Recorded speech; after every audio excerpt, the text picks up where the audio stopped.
Aujourd'hui c'est l'antipuce. T'es prêt, Hugo?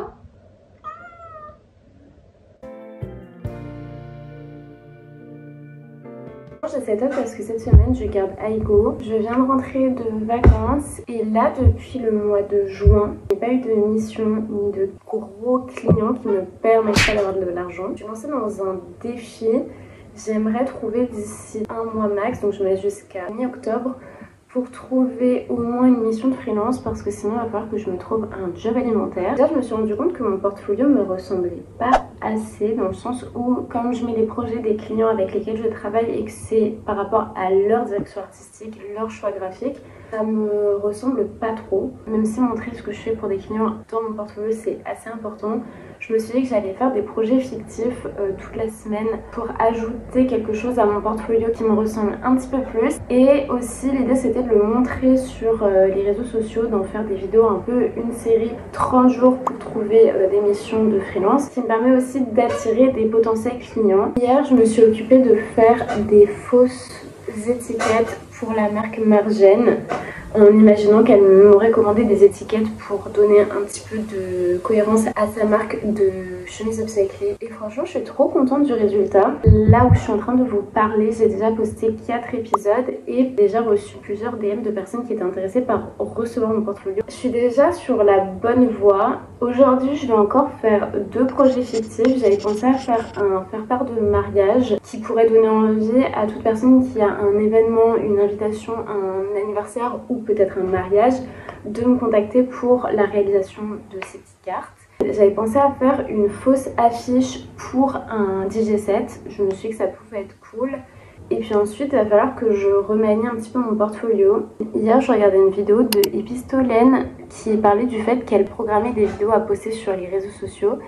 Et c'est un truc que je fais souvent, mais en même temps, ça demande tellement de travail. Les réseaux sociaux, c'est un truc, c'est dingue. Je sais pas si on se rend compte quand on crée pas du contenu, entre le moment où t'as l'idée, le moment où tu filmes, le moment où t'édites, le moment où tu te rends compte que ta voix off elle va pas, donc tu dois la recommencer, ensuite ça va plus avec la dynamique de la vidéo, enfin c'est un cauchemar. Et surtout quand tu postes en faisant 200-300 vues, c'est hyper frustrant. Mais en même temps, il y a vraiment ce truc où je sais que sans ça, j'arrive pas à trouver de clients. Et des fois, c'est hyper compliqué parce que là-bas, ça reste une passion. T'es trop content de partager ton processus, de partager ton travail. Mais des fois, ça devient tellement un big deal.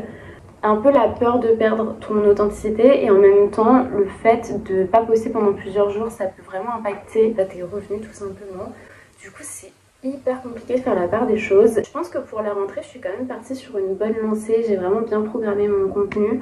Je vais continuer d'en éditer en parallèle. Donc ça, je le fais généralement le soir ou le matin. Comme ça, je peux poster dans la journée. Et en vrai, ça, c'est plutôt pas mal. Mais la série de vidéos que je suis en train de monter, elle est tellement fatigante parce que du coup je crée quelque chose et dès le lendemain ça doit être publié que déjà au jour 3 je me suis perdue et j'étais plus dans le temps. J'ai posté le jour 4 hier mais il faut savoir que le jour 4 je l'ai fini il y a genre 5 jours et ça c'est hyper compliqué. Donc je pense que pour la suite des vidéos je vais partir sur un format peut-être plus court que potentiellement mettre une vidéo de moi en arrière-plan et mettre un screen record. Et ça peut me permettre aussi de libérer un peu de temps pour continuer à postuler, chercher des missions de freelance ou une exposition. J'ai l'impression que je parle beaucoup et je sais pas trop où est-ce que je vais vous emmener dans ce vlog. Là ce que je vais faire c'est que je vais faire le visuel sur mon ordinateur et ensuite je vais manger un petit bout. Je ferai probablement du coup l'affiche pour le pop-up. On commence.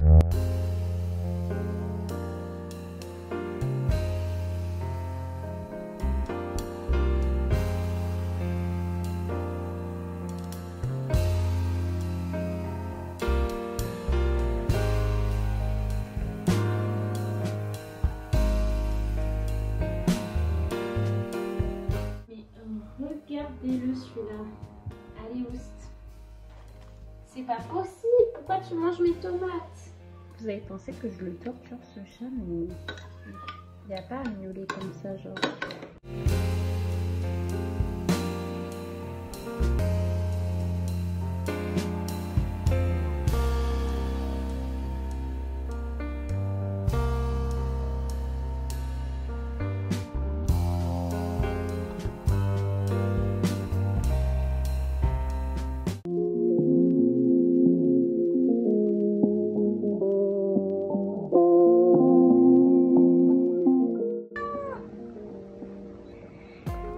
Attends, je vais te le donner.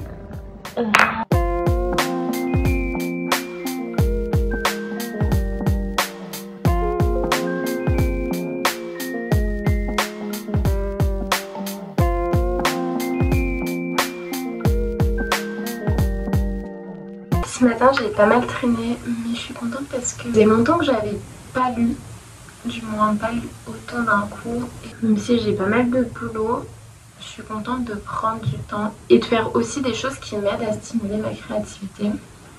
Je vais bientôt aller manger et d'ailleurs je crois que les patates sont prêtes. Et ensuite je pense que je vais tourner du contenu pour réseaux sociaux. Je vais filmer quelques petits plans pour la série de 30 jours pour trouver une mission. Demain j'irai chez moi parce que j'ai eu une commande aujourd'hui sur mon site de print. Et donc demain je vais préparer le colis pour l'envoi. Donc j'ai hâte de faire ça, ça me fait toujours trop plaisir quand j'ai des commandes de préparer les colis et de les envoyer. Le livre que je suis en train de lire, pour l'instant il est trop bien. En fait c'est un philosophe japonais qui écrit toute une réflexion sur le fait que les objets du quotidien sont nos compagnons de vie, et je trouve que le livre il permet vraiment de prendre une petite distance et de se rendre compte que l'ordinaire c'est vraiment trop beau et hyper inspirant. Donc je suis trop contente de lire ce livre. Bref, je vais sortir mes petites pommes de terre du four et après manger je vais travailler sur du contenu et aussi sur mon portfolio. C'est des pommes de terre gratinées avec un peu de parmesan et de piment d'Espelette et c'est trop bon. Voilà mon assiette de star. Genre ça là, c'est excellent. Comme par hasard, il y en a un qui se réveille. J'ai exprès des petits bouts de carpaccio sans assaisonnement. Parce que je sais qu'il adore.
Alors je suis trop contente parce que j'ai archi bien avancé sur mes projets. Je suis en train d'éditer les jours 11 et 12 et je trouve que mon portfolio commence à bien s'améliorer, donc ça me fait hyper plaisir. Je pense que pour remanier mon portfolio je m'en occuperai la semaine prochaine, ce qui me permettra de finir encore quelques projets. Et d'ailleurs je voulais finir cette toile. Ça fait 3 mois à peu près que je l'ai commencé. Je l'adore mais je savais pas trop quoi ajouter, comment... c'est une toile qui a un message qui est quand même assez important, qui va à l'encontre des politiques anti-immigration. J'ai pas envie que les détails soient anodins, j'ai pas envie que ce soit juste beau. Enfin en fait c'est beaucoup de questionnements qui font que j'ai un peu du mal à la terminer. Mais hier j'ai eu une révélation. En fait je me suis demandé si j'allais pas faire le fond. À part l'agneau à 2 têtes, je pense que je vais recouvrir d'une couche hyper fine, d'un bleu assez profond. Et ça va vraiment me permettre de le faire ressortir, en tout cas j'espère. Et si ça marche pas, bah écoutez, je suis bonne à refaire tout le fond. Mais je vais tester. Et je pense, je suis assez convaincue que mon idée n'est pas dégueu. Mais on verra.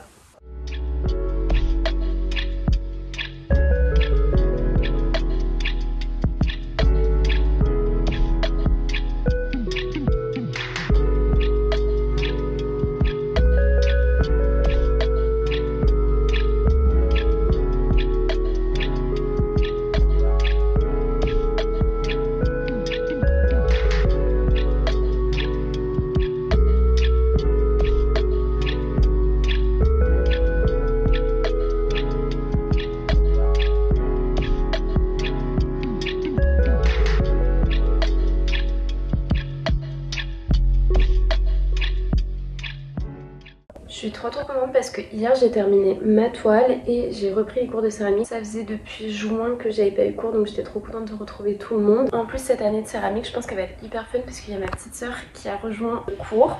Du coup on fait ça ensemble et je trouve que ça donne une dimension un peu plus fun à l'atelier. J'ai commencé des petites tasses et j'ai tellement d'inspi pour l'année. Si ça vous intéresse, je pourrais peut-être même vous faire des vidéos sur ce que je fais à mes cours de céramique. Et sinon concernant la toile, je suis trop contente parce que ça faisait un petit moment que je l'avais mise en pause et j'ai vraiment pour objectif cette année de réussir à peindre au moins une toile par mois. Ce qui je pense ne serait pas un rythme non plus délirant. C'est de faire ça et voilà. Avant d'aller à mon cours de céramique, j'ai un peu speedé parce que du coup je venais de terminer ma toile. Je me suis occupée de faire toutes les photos vidéos de ma toile pour partager sur les réseaux sociaux. Et du coup aujourd'hui je vais faire un dernier projet fictif. Et ensuite je pars une semaine en Crète avec mon copain parce qu'on n'a pas fait de vacances depuis un petit moment. En plus en septembre c'est beaucoup moins cher, beaucoup moins bondé. Et comme on est assez flexible, c'est plus arrangeant pour nous de partir maintenant. Et ce qui est cool, c'est qu'après celui que je vais faire aujourd'hui, j'aurai fini tous les projets fictifs que j'avais prévus, ce qui me permet à mon retour de vacances de vraiment reprendre le portfolio de A à Z et du coup de le remanier entièrement à partir de tous les petits projets que j'ai créés. Et avec un peu de chance, j'aurai une mission de freelance d'ici là. J'ai terminé le dernier projet et je vais me préparer pour partir en Crète.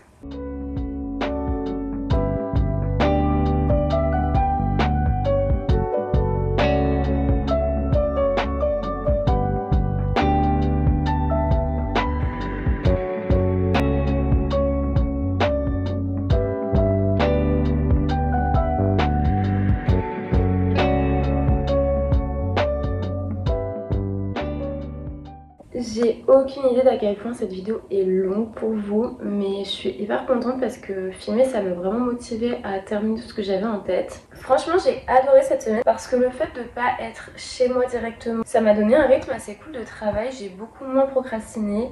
Et j'ai eu vraiment le sentiment d'avoir ma semaine full sur mes projets. Donc très contente de ça parce que j'ai tendance à un peu m'éparpiller. Et comme ici j'avais que mon ordinateur et ma tablette, je ne pouvais pas faire autre chose. Franchement ça m'a un peu canalisée donc ça c'est très cool. J'aimerais bien réussir à m'imposer comme cette semaine un rythme de travail qui me permet d'avancer beaucoup plus vite. Ce que je disais il me semble en début de vidéo sur le fait d'organiser en amont le contenu que je poste, je pense que ça peut vraiment m'aider à gagner du temps.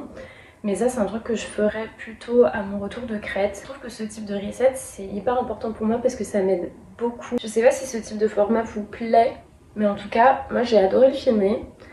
Peut-être qu'au montage je risque d'être un peu long vu tous les rushs que j'ai de design fictif. Mais ça c'est mon problème. Et là du coup je vais aller me dorer la pilule en Crète. Je pense que je ferai le montage à mon retour en plus de remanier mon portfolio. Une fois que j'aurai posté cette vidéo, vous me direz dans les commentaires si ça vous intéresse d'avoir plus de vidéos où je vous montre un petit peu ce que je fais de mes semaines. J'adore regarder ce type de contenu chez d'autres créateurs donc je sais pas si vous ça vous intéresse. Sur ce je vous fais des gros bisous. Si vous connaissez pas déjà mon compte, n'hésitez pas à vous abonner, à laisser un commentaire et je vous dis à bientôt.